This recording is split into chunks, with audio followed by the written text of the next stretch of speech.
High নিউজে সকলকে স্বাগত। সঙ্গে রয়েছে আমি রিম্পি। শুরু করছে নিউজ টুডে। শুরুতে চোখ রাখবো আজকের হেডলাইন্সে।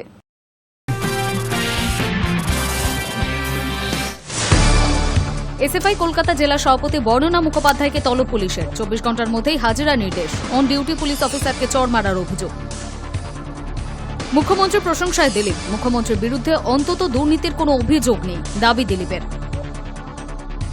ফের মেট্রো বিভ্রাট। নোয়াপাড়া কারশেডে বিদ্যুতের সমস্যার জেরে স্টেশনে মেট্রো ঢুকতে দেরি। অফিস টাইমে ভোগান্তি শিকার যাত্রীরা।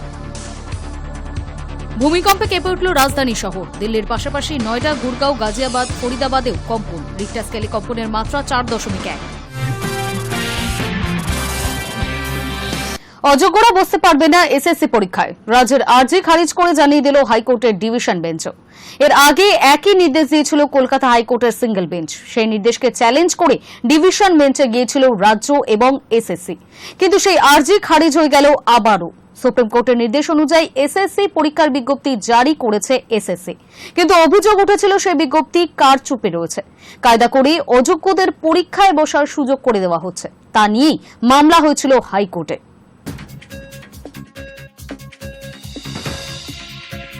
দীঘায় জগন্নাথ মন্দিরের উদ্বোধনের সময় থেকে দিলীপ ঘোষের দল বদল নিয়ে নানা জল্পনা শুরু হয়েছিল। তবে জল্পনার অবসান ঘটালেন দিলীপ নিজেই। জানিয়ে দিলেন দল বদল করছেন না দিলীপ। দল বদল করছেন না। দিল্লিতে দাঁড়িয়ে যাবতীয় জল্পনার ইতি টানলেন বঙ্গ বিজেপির প্রাক্তন সভাপতি দিলীপ ঘোষ।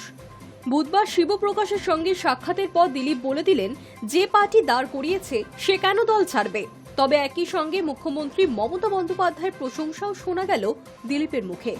বলে গেলেন, মুখ্যমন্ত্রীর বিরুদ্ধে অন্তত দুর্নীতির কোনো অভিযোগ নেই। দিলীপ ঘোষ যে অভিমানী সেটা বোধহয় আর আলাদা করে বলার দরকার পড়ে না। বেশ কিছুদিন দলের কর্মসূচিতে দেখা যায় না তাকে। দলের কোনো বড় নেতা এলে ডাকও পেতেন না, সাংগঠনিক বৈঠকে ডাকা হতো না, এমনকি কোথাও গেলে স্থানীয় কর্মীদের সহযোগিতাও পেতেন না। এর মধ্যে তার দল বদলের জল্পনাও শোনা গিয়েছে। দীঘার জগন্নাথ মন্দিরে গিয়েছেন, মুখ্যমন্ত্রীর প্রশংসা করেছেন, 21-এর মঞ্চে থাকবেন না জোর গলায় বলেননি। সেই দিলীপ ঘোষ যেন আচমকাই বদলে গেলেন। দিল্লিতে তলব পেয়ে হাবে ভাবে আমূল বদল। বুঝিয়ে দিলেন দল বদলের প্রশ্ন আর নেই, সকলের সঙ্গে মিলেমিশে কাজ করতে চাইছেন। অভিমান এখনো আছে, তবে তিনি বিজেপির শৃঙ্খলাবদ্ধ সৈনিক। অন্তত দিল্লিতে শিবপ্রকাশের সঙ্গে দেখা করার পর তেমনটাই জানিয়েছেন দিলীপ ঘোষ। বোঝা গেল অভিমানী দিলীপ দিল্লির পেপটকে খানিকটা চাঙ্গা হয়েছেন। তিনি বলছেন, আগে থেকে অনেক কিছু ঘটেছে। পার্টির মিটিং এ আমার চেয়ার দেওয়া হতো না, আমি তো কাজ করেছি, দল ছেড়ে তো যাইনি। একজন দুজন আমায় দল ছাড়া করতে চেয়েছিল, তারা চেষ্টা করেছিল। যে পার্টি দাঁড় করিয়েছে সে কেন দল ছাড়বে, কারা দল থেকে তাড়ানোর চেষ্টা করেছিল, সেই প্রশ্ন এড়িয়ে গিয়েছেন বঙ্গ বিজেপির প্রাক্তন সভাপতি। তবে ঘুরিয়ে শুভেন্দু সুকান্ত জুটিকে কটাক্ষ করতে ছাড়েননি দিলীপ ঘোষ। লোকসভায় তাকে মেদিনীপুর থেকে সরিয়ে দুর্গাপুরে পাঠানোর যে সিদ্ধান্ত নেওয়া হয়েছিল সেটা যে ঠিক নয় তাও মনে করিয়ে দিয়েছেন তিনি। কিছুদিন আগেই মুখ্যমন্ত্রীর প্রশংসা শোনা গিয়েছিল তার মুখে, তাতে তৃণমূলের যোগের জল্পনাও তৈরি হয়েছিল। সেই প্রসঙ্গে দিলীপ ঘোষের বক্তব্য, সবার প্রশংসা করি, কারোর বিরুদ্ধে বিনা কারণে কিছু বলতে দেখেছেন কিছু, প্রশংসা করব না কেন। প্রশংসা এই কারণে করেছি যে যারা তাকে নিয়ে এত বড় বড় কথা বলছে তাদের নামে কেস আছে, যাকে নিয়ে এত চর্চা তার নামে কেস নেই কেন, আর যার নামে কেস নেই, চোর ডাকাত বলে কেউ প্রমাণ করেনি, তার সঙ্গে যদি বসি আমি খারাপ হয়ে গেলাম। মুখ্যমন্ত্রীর প্রশংসা করায় দলীয় কর্মীরা কি অস্বস্তিতে পড়েছিল? দিলীপের জবাব, কর্মীরা নয়, কিছু লোক অস্বস্তিতে পড়েছিল। সমস্যা হলো মমতা বন্দ্যোপাধ্যায় আমায় এত গুরুত্ব দিয়েছে কেন, এজন্যই দলের অনেকে অস্বস্তিতে পড়েছিল।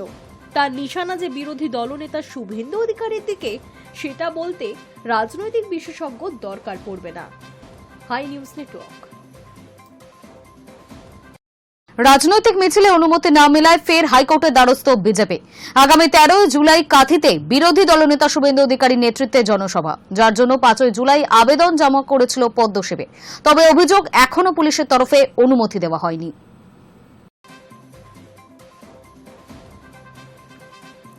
ফের রাজনৈতিক মিছিলে প্রশাসনের অনুমতি না মেলায় কলকাতা হাইকোর্টের দ্বারস্থ বিজেপি। আগামী 13 জুলাই কাঁথিতে বিরোধী দলনেতা শুভেন্দু অধিকারীর নেতৃত্বে জনসংযোগ মিছিলের আয়োজন করেছে বিজেপি। সেই কর্মসূচির অনুমতির জন্য 5 জুলাই কাঁথি থানায় আবেদন জমা দিয়েছিল পদ্মশিবির, কিন্তু অভিযোগ এখনো পর্যন্ত পুলিশের তরফে অনুমতি দেওয়া হয়নি। এই অবস্থায় হাইকোর্টে জনস্বার্থ মামলা দায়ের করেন এক বিজেপি কর্মী। বৃহস্পতিবার সেই মামলা দায়েরের অনুমতি দিয়েছেন বিচারপতি তীর্থঙ্কর ঘোষ। বিজেপির অভিযোগ, বিরোধী দলনেতার নেতৃত্বে কর্মসূচি হওয়ায় ইচ্ছাকৃতভাবে প্রশাসন অনুমতি আটকে দিচ্ছে। বিজেপির রাজ্য নেতৃত্বের একাংশের দাবি, যে কোনো শান্তিপূর্ণ মিছিল বা জনসংযোগের কর্মসূচিতে বাধা দেওয়া হচ্ছে, এটা গণতান্ত্রিক অধিকারের পরিপন্থী। প্রসঙ্গত এর আগেও একাধিকবার শুভেন্দু অধিকারীর মিছিল বা সভা নিয়ে প্রশাসনের সঙ্গে সংঘাতে জড়িয়েছে বিজেপি। কখনো কলকাতায়, কখনো জেলায়, প্রায় প্রতিবারই শেষ কথা বলেছে আদালত। কখনো সরাসরি অনুমতি, আবার কখনো কড়া শর্তে ছাড়পত্র মিলেছে হাইকোর্টের নির্দেশে। এই পরিপ্রেক্ষিতে ফের আদালতের দ্বারস্থ হয়ে বিজেপি কার্যত প্রশাসনের ভূমিকা নিয়ে প্রশ্ন তুলল। এবার আদালতের রায় কি হয় তা দেখতেই এখন মুখিয়ে বিজেপির নেতৃত্বরা। Hi news Network. ট্রপিক্যাল মেডিসিনে কর্তব্যরত চিকিৎসকের সঙ্গে দুর্ব্যবহারের অভিযোগ তৃণমূল বিধায়ক কাঞ্চন মল্লিক ও তার স্ত্রীর বিরুদ্ধে। এই ঘটনায় বড়বাজার থানায় অভিযোগ দায়ের করার দাবি তুলেছেন হাসপাতালে চিকিৎসকদের সংগঠন। বৃহস্পতিবার এই নিয়ে হাসপাতালে গিয়ে ডিরেক্টরের সঙ্গে দেখা করেন মেডিকেল কলেজের incharge. Kolkata school of tropical মেডিসিনের কর্তব্যরত চিকিৎসকের সঙ্গে দুর্ব্যবহার করার অভিযোগ উঠেছে অভিনেতা তথা তৃণমূল বিধায়ক কাঞ্চন মল্লিক এবং তার স্ত্রী শ্রীময় মল্লিকের বিরুদ্ধে।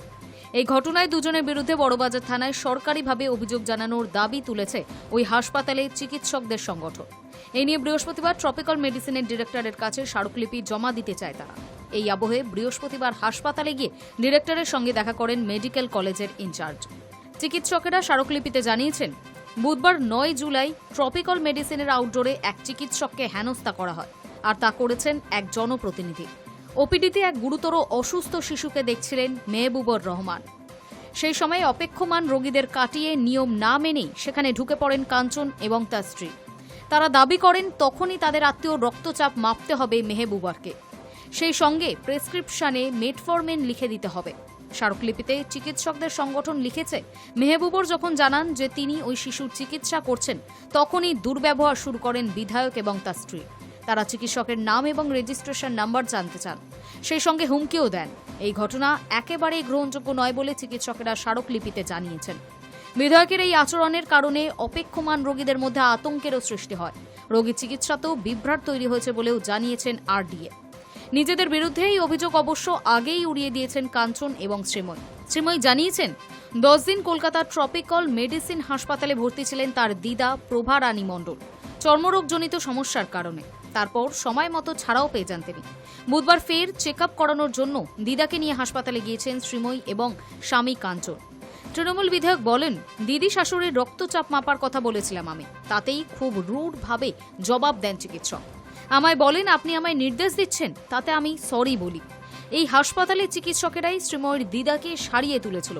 সেখানে ওই চিকিৎসকের কাছ থেকে এমন রূঢ় ব্যবহার পাবেন তিনি ভাবেননি।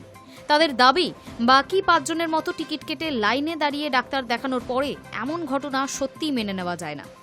High news Network. বিপ্লবীদের সন্ত্রাসবাদী আখ্যা, বিদ্যাসাগর বিশ্ববিদ্যালয়ের ইতিহাসের প্রশ্নপত্র ঘিরে শুরু বিতর্ক। গতকাল স্নাতক স্তরে 6ষ্ঠ সেমিস্টারের ইতিহাসের পরীক্ষা ছিল। সেখানেই একটি প্রশ্নে বিপ্লবীদের সন্ত্রাসবাদী আখ্যা দিয়ে বিতর্কে এই কলেজ। এই প্রশ্নপত্র সামনে আসতেই বিতর্ক শুরু। বিদ্যাসাগর বিশ্ববিদ্যালয়ের প্রশ্নপত্রে বিপ্লবীদের সন্ত্রাসবাদী বলে উল্লেখ করা হয়েছিল। তা নিয়ে বিতর্কের মুখে অবশেষে 2 অধ্যাপককে পদ থেকে অব্যাহতি দিলেন বিশ্ববিদ্যালয় কর্তৃপক্ষ। বুধবার বিষয়টি প্রকাশ্যে আসার পরই বিশ্ববিদ্যালয়ের তরফে জানানো হয়েছিল অনুবাদের ভুলে এই সমস্যা হয়েছে, কিন্তু তাতে বিতর্ক থামেনি। এরপর বৃহস্পতিবার বিশ্ববিদ্যালয় কর্তৃপক্ষ সাংবাদিক বৈঠক করে জানিয়েছেন, অনিচ্ছাকৃত এবং অসাবধানতাবশত এই ভুল হয়েছে। বিশ্ববিদ্যালয় সূত্রে খবর, বিশ্ববিদ্যালয়ের পরীক্ষা নিয়ামকই পরীক্ষা ব্যবস্থা নিয়ন্ত্রণ করেন। স্নাতক স্তরের জন্য বোর্ড অফ স্টাডিজ নামের একটি কমিটি থাকে, তার একজন চেয়ারম্যান থাকেন, তিনি বিশ্ববিদ্যালয়েরই সদস্য। বাকি যারা থাকেন তারা বিশ্ববিদ্যালয়ের অধীনে থাকা বিভিন্ন কলেজের সদস্য।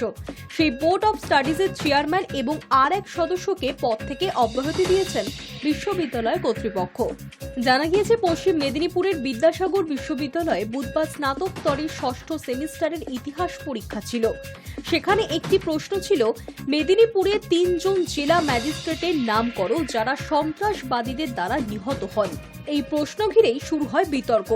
অনেকেই সন্ত্রাসবাদী উল্লেখে ঔপনিবেশিক মানসিকতার প্রতিফলন দেখতে পেয়েছেন। প্রসঙ্গত, ব্রিটিশ আমলে মেদিনীপুর বরাবরই বিপ্লবীদের শক্ত ঘাঁটি বলে পরিচিত ছিল। সেখানে পরপর 3 জেলা শাসককে হত্যা করা হয়। Hi news Network. On duty police অফিসারকে প্রকাশ্যে চড় মারার অভিযোগে এসএফআই কলকাতা জেলা সভাপতি বর্ণনা মুখোপাধ্যায়কে তলব করল পুলিশ। 24 ঘন্টার মধ্যে হাজিরার নির্দেশ দেওয়া হয়েছে তাকে। বুধবার রাজ্য তথা দেশ জুড়ে বন্ধ কর্মসূচি পালন করেছে বামেরা। সেখানেই পুলিশি বাধার সম্মুখীন হন ধর্মঘটিরা। বিক্ষিপ্ত অশান্তির ঘটনার মধ্যেই প্রকাশ্যে এসেছে পুলিশকে চড় মারার ছবি। জানা যায়, জোড়াসাঁকো থানার পুলিশ আধিকারিকের গায়ে হাত তোলেন বাম নেত্রী।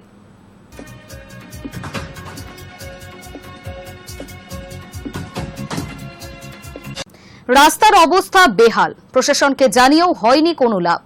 ভোট বয়কটের হুঁশিয়ারি দিয়ে প্রতিবাদে গ্রামবাসীরা। ভোট আসে, ভোট চায়, কাজ থাকে পড়ে। ভোটের আগে স্থানীয় নেতা মন্ত্রীদের কাজের যেমন উদ্যোগ দেখা যায়, ভোট মিটে গেলে ফিকে হতে থাকে সেই উদ্যোগ। এবার ভোট বাক্সের ভয় দেখিয়ে রাস্তা সারানোর প্রতিবাদে গ্রামবাসীরা। রোগী থেকে ছাত্রছাত্রী সাধারণ মানুষের যাতায়াতের অযোগ্য হয়ে উঠেছে পূর্ব মেদিনীপুর জেলার এগরা বিধানসভার সরিষা থেকে মিরকোদা পর্যন্ত রাস্তা। সেই রাস্তা সারানোর দাবিতে গ্রামবাসীরা রাস্তায় টায়ার জ্বালিয়ে বিক্ষোভ দেখান। দাবি পূরণ না হলে ভোট বয়কটের হুঁশিয়ারিও দিলেন। জানি এলাকায় শুরু হয়েছে রাজনৈতিক চাপানুতর। পূর্ব মেদিনীপুর জেলার এগরা বিধানসভার সরিষা থেকে মিরকোদা পর্যন্ত রাস্তা বেহাল। প্রায় 6 কিলোমিটার রাস্তার অবস্থা বৃষ্টিতে আরও খারাপ হয়েছে। খানা খন্দে ভরে রাস্তা, ফলে চরম সমস্যায় পড়েছেন স্থানীয় বাসিন্দারা। প্রত্যেক দিনই দুর্ঘটনা ঘটছে সেখান থেকে যাতায়াতের সময়। স্কুল ছাত্রী, অফিস যাত্রী, এমনকি রোগীরাও রাস্তায় পড়ে গিয়ে আহত হচ্ছেন। পরিস্থিতি এতটাই খারাপ যে রাতে অ্যাম্বুলেন্স ডাকলেও কেউ আসতে চায় না। ঘটনার কথা বারংবার প্রশাসনকে জানালেও কোনো সুরাহা হয়নি বলে অভিযোগ এলাকাবাসীর। রাস্তা তো পুকুরও ছাড়ুন, মানে নদীও মানে বলা ভুল হবে আমার ছাড়ে। যা অবস্থা, বাচ্চাদের স্কুল যাওয়া বা বাচ্চা মানে বাড়ি থেকে বেরোনো মুশকিল এখন অবস্থায়। কাজ অনেকবার বলা হয়েছে, কোনো কাজ হয়নি এই রাস্তায়। অনেকবার মানে দেখানো হয়েছে, ভিডিও করে পাঠানো হয়েছে, তাও কোনো কাজ হয়নি। এই রাস্তার বিষয় নিয়ে এলাকার বিজেপি এবং তৃণমূলের মধ্যে শুরু হয়েছে চাপানুতর। Hi news network. দুর্গাপূজায় আনন্দের পাশাপাশি কলকাতার বড় বড় ক্লাবের টার্গেট থাকে থিম এবং মূর্তি নিয়ে। সেই টার্গেটে দৌড়ে এবার গ্রামাঞ্চলের পুজো। বৃষ্টিকে উপেক্ষা করে শুরু হলো বিশ্বের সব থেকে বড় দুর্গা মূর্তি তৈরি।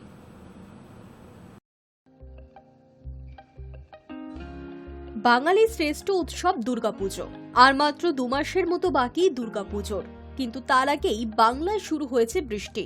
আর সেই বৃষ্টিকে উপেক্ষা করেই কাজ শুরু হলো বিশ্বের সবথেকে বড় দুর্গা মূর্তি তৈরির। গতবার প্রশাসনিক নিয়মে পুজো বন্ধ হলেও এবারের শারদ উৎসবে বিশ্ব মানচিত্রে নদিয়াকে তুলে ধরতে বিশ্বের সবথেকে বড় দুর্গা তৈরি করতে আরও এক ধাপ পা এগিয়ে গেল নদিয়ার রানাঘাট কামালপুর অভিযান সংঘ। গতবার থেকে তোড়জোড় ছিল বিশ্বের সবথেকে বড় দুর্গা তৈরি করে মাতৃবন্দনায় ব্রতী হওয়ার। তবে প্রশাসনিক নিয়মে বন্ধ হয়ে যায় নদিয়ার রানাঘাট ধানতলা কামালপুর অভিযান সংঘের মাতৃবন্দনা। কাঠামো প্রস্তুত ছিলই, আর এবার কিছুদিন আগেই খুঁটি পুজোর মধ্য দিয়ে প্রশাসনিক নিয়মকে মান্যতা দিয়ে পুজো করতে উদ্যোগী হয়েছে কামালপুর অভিযান সংঘ। বৃষ্টিকে উপেক্ষা করেই বাংলার গ্রামাঞ্চলের নাম বিশ্ব দরবারে তুলে ধরতে এবং বিশ্বের সবথেকে বড় দুর্গা তৈরি করতে মৃৎশিল্পীদের সঙ্গে নিয়েই শুরু হলো প্রতিমা বানানোর কাজ। 55তম বর্ষে এলাকার সাধারণ মানুষ এবং সমস্ত ক্লাব বারোয়ারিকে সঙ্গে নিয়ে বিগ বাজেটের পুজো হিসেবে পথ চলা শুরু করল কামালপুর অভিযান সংঘ। এই বিষয়ে পুজো উদ্যোক্তা থেকে শুরু করে শিল্পীরা সকলেই খুশি। তাদের কথাই এবারের শহরের বিগ বাজেটের পুজোগুলিকে টেক্কা দেবে গ্রামাঞ্চলের কামালপুর অভিযান সংঘের সবথেকে বড় দুর্গা। High news network. সবকিছু ঠিক থাকলে চলতি বছরের শেষেই বিহারে বিধানসভা নির্বাচন। আর তার আগেই ভোটার তালিকা সংশোধনের কাজ শুরু করেছে নির্বাচন কমিশন। কিন্তু সেই তালিকাকেই ঘিরে উঠেছে বিস্তর প্রশ্ন। এবার নির্বাচন কমিশনের গাফিলতির বিরুদ্ধে সরব হল তৃণমূল কংগ্রেস। দলের পক্ষ থেকে একটি ফেসবুক পোস্টে দাবি করা হয়েছে, বিহারের মাধেপুরা জেলায় এক মহিলার ভোটার আইডি কার্ডে তার নিজের ছবির পরিবর্তে ছাপা হয়েছে মুখ্যমন্ত্রী নীতিশ কুমারের ছবি। তৃণমূলের দাবি, এই ঘটনা শুধু চাঞ্চল্যকর নয়, বরং ভোটার তালিকা তৈরির কাজ নিয়ে কমিশনের দায়িত্ব জ্ঞানহীনতার পরিচয় পাওয়া যাচ্ছে। সাত সকালে কেঁপে উঠল রাজধানী শহর। দিল্লির পাশাপাশি নয়ডা, গুড়গাঁও, গাজিয়াবাদ, ফরিদাবাদেও কম্পন অনুভূত হয়। রিক্টার স্কেলে কম্পনের মাত্রা 4.1। ক্ষয়ক্ষতির খবর এখনো মেলেনি। বৃহস্পতিবার সকাল 9:04 নাগাদ জোরালো ভূমিকম্পে কেঁপে ওঠে দিল্লি এবং তার পার্শ্ববর্তী অঞ্চল। জাতীয় ভূমিকম্পন পরিমাপ কেন্দ্রে বা ন্যাশনাল সেন্টার ফর সিসমোলজির তথ্য অনুযায়ী এই ভূমিকম্পের কেন্দ্রস্থল ছিল হরিয়ানার ঝাজ্জর জেলার মাটি থেকে মাত্র 10 কিলোমিটার গভীরে। রিক্টার স্কেলে কম্পনের মাত্রা 4.1। দিল্লির পাশাপাশি কম্পন অনুভূত হয়েছে নয়ডা, গুড়গাঁও, গাজিয়াবাদ এবং ফরিদাবাদেও। তবে এখনো পর্যন্ত কোনো ক্ষয়ক্ষতির খবর মেলেনি। কম্পন অনুভূত হয়েছে হরিয়ানার সোনিপত, রোহতক এবং হিসারেও। ভূমিকম্প অনুভূত হওয়ার কিছুক্ষণের মধ্যেই বিষয়টি নিয়ে সমাজ মাধ্যমে পোস্ট করতে দেখা যায় বহু মানুষকে। আতঙ্কে বাড়ির বাইরে বেরিয়ে আসেন বাসিন্দারা। দিল্লি এবং গুড়গাঁওয়ে প্রচুর অফিস রয়েছে। ভূমিকম্পের সময় সেই অফিসগুলির কম্পিউটার কাঁপতে শুরু করেছিল বলেই জানা গিয়েছে। প্রসঙ্গত, গত ফেব্রুয়ারি মাসেও ভূমিকম্পের কবলে পড়েছিল দিল্লি। সেই সময় তীব্রতা ছিল 4। তখনও কোনো ক্ষয়ক্ষতি হয়নি। ভূবিজ্ঞানীদের মতে ভৌগোলিক অবস্থানের কারণে দিল্লিতে ভূমিকম্প অস্বাভাবিক নয়। Hi news Network. ভারী বৃষ্টি, ভূমিধস এবং হড়পা-বানে বিধ্বস্ত হিমাচল প্রদেশ। মৃতের সংখ্যা বেড়ে দাঁড়ালো 85। নিখোঁজ বহু। গত 25শে জুন থেকে শুরু হওয়া বৃষ্টির জেরে ভয়ঙ্কর পরিস্থিতি তৈরি হয়েছে উত্তরের পাহাড়ি অঞ্চল হিমাচল প্রদেশে। যুদ্ধকালীন তৎপরতায় চলছে উদ্ধার কাজ। গত কয়েকদিন টানা বৃষ্টিতে সবচেয়ে বেশি ক্ষতিগ্রস্ত হয়েছে মান্ডি জেলা। হিমাচল প্রদেশের বিভিন্ন জায়গায় ইতিমধ্যেই লাল সতর্কতা জারি করেছে মৌসুম ভবন। চলবে বৃষ্টিপাতও। ফলে আগামী দিনে হিমাচল প্রদেশে বিপদ আরও বাড়বে বলেই মনে করছে বিশেষজ্ঞরা। পাহাড়ি এই রাজ্যে এখনো পর্যন্ত প্রায় 800 কোটি টাকার সম্পত্তি ক্ষতিগ্রস্ত হয়েছে বলে সূত্রের খবর। ভূমিধসের জেরে অবরুদ্ধ হয়ে পড়েছে হিমাচলের বহু রাস্তাঘাট। ফলে আটকে পড়েছেন বহু পর্যটক। প্রবল বৃষ্টিতে ভেসে গিয়েছে 300রও বেশি গবাদি পশু। ভেঙেছে বহু ঘরবাড়িও। অকেজ হয়ে গিয়েছে রাজ্যের 500রও বেশি বৈদ্যুতিক ট্রান্সফরমার। এখনো পর্যন্ত অন্তত 500 জনকে উদ্ধার করেছে বিপর্যয় মোকাবিলা বাহিনী। প্রবল বৃষ্টিতে ফুলে ফেপে উঠেছে বিপাশা। মান্ডির পাশাপাশি খারাপ পরিস্থিতি সিমলা এবং কুল্লুরও। কুল্লুতে জাতীয় সড়কের উপর দিয়ে বইছে নদীর জল। জাতীয় বিপর্যয় মোকাবিলা বাহিনীর একাধিক দল রাজ্যের বিভিন্ন জায়গায় মোতায়েন করা হয়েছে। উদ্ধার কাজে হাত লাগিয়েছে রাজ্য বিপর্যয় মোকাবিলা বাহিনী। কিন্তু টানা বৃষ্টিতে সেই উদ্ধার কাজও ব্যাহত হচ্ছে। তার মধ্যে আগামী কয়েকদিন পাহাড়ি রাজ্যে ভারী বৃষ্টির সতর্কতা জারি করেছে Mausam Bhavan. Hi news Network. মুম্বাইয়ের সাংবাদিক সম্মেলনে গিয়ে বিতর্কে জড়িয়েছেন প্রসেনজিৎ চট্টোপাধ্যায়। মালিক ছবির সাংবাদিক সম্মেলনে কলকাতার এক সাংবাদিক প্রসেনজিৎকে প্রশ্ন করেছিলেন বাংলায়। সঙ্গে সঙ্গে তিনি পাল্টা প্রশ্ন তোলেন, এখানে বাংলা কথা বলার কি প্রয়োজন? আর তারপর থেকেই কটাক্ষ ধেয়ে আসতে থাকে তার দিকে। অবশেষে সেই বিতর্কে নীরবতা ভাঙলেন প্রসেনজিৎ। সমাজ মাধ্যমের দীর্ঘ পোস্টে তিনি স্পষ্ট জানালেন তার বক্তব্য। মুম্বাইয়ের সাংবাদিক সম্মেলনে গিয়ে বিতর্কে জড়িয়েছিলেন প্রসেনজিৎ চট্টোপাধ্যায়। মালিক ছবির সাংবাদিক সম্মেলনে কলকাতার এক সাংবাদিক প্রসেনজিৎকে বাংলায় প্রশ্ন করেছিলেন।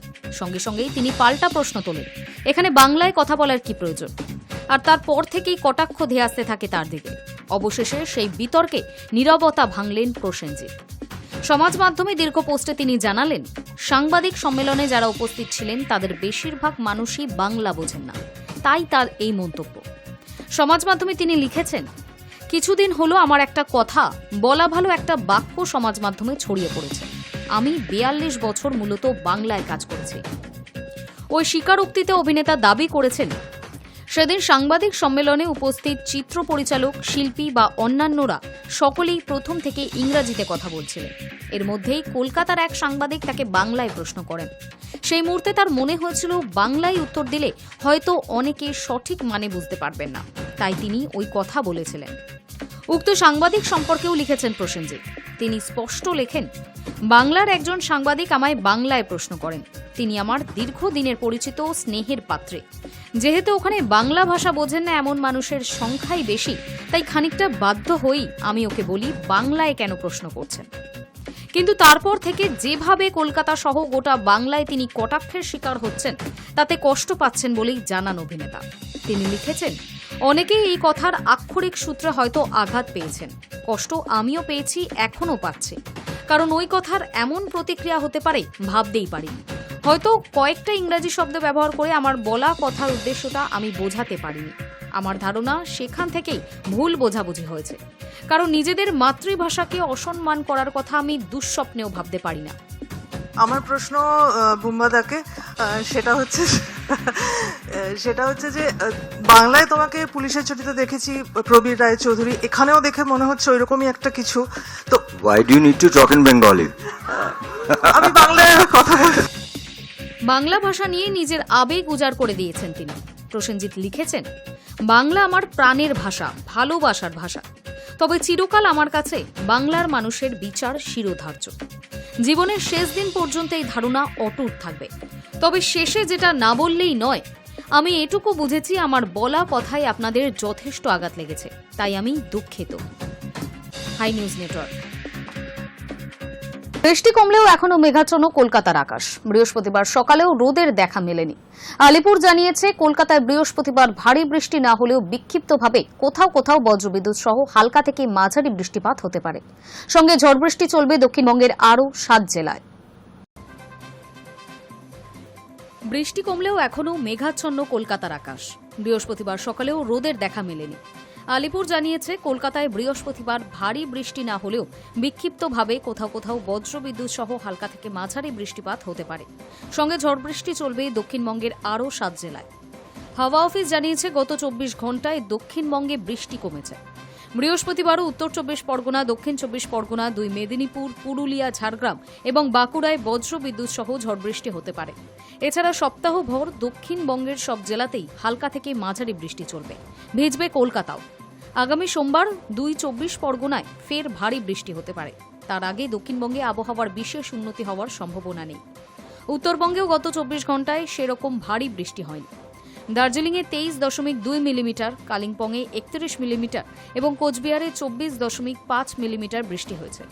এছাড়া উত্তরের বাকি জেলাগুলিতে সামান্যই বৃষ্টি হয়েছে। তবে আলিপুর জানিয়েছে, রবিবার ফের ভারী বৃষ্টি শুরু হতে পারে উত্তরবঙ্গে। ওই দিন জলপাইগুড়ি ও আলিপুরদুয়ারে ভারী বৃষ্টির পূর্বাভাস রয়েছে। বৃহস্পতিবার কলকাতার সর্বনিম্ন তাপমাত্রা ছিল 25.1 ডিগ্রি সেলসিয়াস, স্বাভাবিকের থেকে 1.8 ডিগ্রি কম। বুধবার সর্বোচ্চ তাপমাত্রা ছিল 27.4 degree Celsius. Hi news Network. 11 বছরের লিভ ইন সম্পর্কে থাকার পর 2021 সালে 7 পাকে বাধা পড়েছিলেন রাজকুমার রাও ও পত্রলেখা পাল। এবার সোশ্যাল মিডিয়ায় একটি পোস্টের মাধ্যমে রাজকুমার পত্রলেখা জানিয়েছেন তাদের সন্তান আসছে। সঙ্গে একগুচ্ছ ভালোবাসার ইমোজি জুড়ে দিয়েছেন তারকা দম্পতি। 11 বছর লিভ ইন সম্পর্কে থাকার পর 2021 সালে 7 পাকে বাধা পড়েছিলেন রাজকুমার রাও ও পত্রলেখা পাল। তাদের বিয়েতে অভিজাত্যে পরিপূর্ণ বাঙালিয়ানার ছোঁয়া দেখে অনেকেই প্রশংসা করেছিলেন। সেখানেই একে অপরকে বলেছিলেন, আমার পরাণ ভরা ভালোবাসা তোমায় সমর্পণ করলাম। এবার বিয়ের 3.5 বছর বাদে মা বাবা হওয়ার সুখবর শোনালেন তারকা দম্পতি। খবর প্রকাশ্যে আসতেই ভালোবাসা ও শুভেচ্ছায় ভরিয়ে দিয়েছেন বলিউডের সহকর্মীরা। সোশ্যাল মিডিয়ায় একটি পোস্ট শেয়ার করে রাজকুমার পত্রলেখা জানিয়েছেন সন্তান আসছে। ক্যাপশনে লেখা শুধুমাত্র উচ্ছ্বসিত। তার সঙ্গে একগুচ্ছ ভালোবাসার ইমোজি জুড়ে দিয়েছেন তারকা দম্পতি। প্রথমবার সন্তান সুখের স্বাদ পেতে চলেছেন রাজকুমার রাও ও পত্রলেখা। অন্তঃপর জীবনের এই নতুন ইনিংস নিয়ে যে তারা আহ্লাদে আটখানা, সেটাই স্বাভাবিক। বর্তমানে তারকাদের খুন ধরা দাম্পত্যে গুছিয়ে সংসার করছেন রাজকুমার পত্রলেখা। বিয়ের আগে দুজনে মুম্বাইতে যৌথভাবে ফ্ল্যাটও কিনেছেন। এবার তাদের সংসারে খুদে সদস্যের আগমন।